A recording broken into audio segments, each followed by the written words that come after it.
Today I have a couple of quick tips for replacing your rotary blade. If you use your rotary blade cutter a lot, like I do, you're going to find that you need to change the blade more frequently, and you may be hesitant to change the blades because they are expensive, and sometimes, I'll be honest, it can be kind of a pain to change the rotary blade out. But it really does make your cutting so much easier. Once you replace it and then you go to cut with it, you're like amazed at how easily your fabric cuts with the new blade. So the first thing I want to recommend is I always label my boxes. This one says new. These are my new blades, which haven't been used yet. And then I keep an old box and I just put used on there. And as I replace out my old blades, I put them in here. And I can either use these if I ever want to cut paper or something like that, or if I'm just going to be throwing them away, it puts them in this nice little protective case so I don't have to worry about them, like cutting through a trash bag and cutting somebody's fingers or something. So I just put them in here and I save up a whole bunch until I've got it full, and then I just throw the entire case away.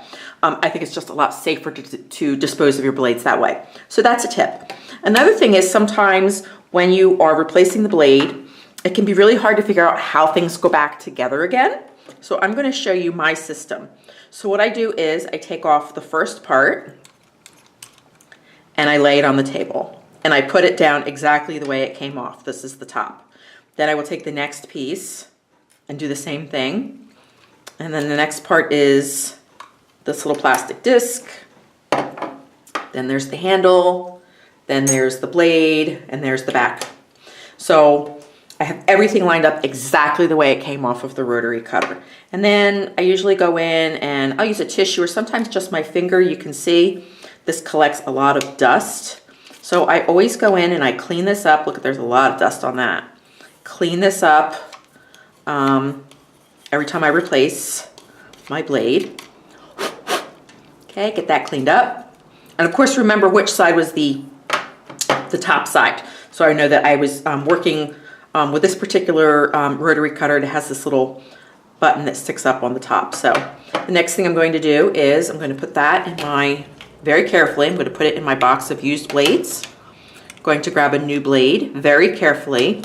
Another thing you want to do is always from the center so that you're not anywhere near that blade. Try to slide this blade around. So they put a tiny, tiny film of oil on these, and what I have found is sometimes they stick together and you've got two blades there and you can't even tell. So just like kind of put your thumb and your forefinger in the middle, slide it around and make sure that there is only one single blade there. And then I just start assembling.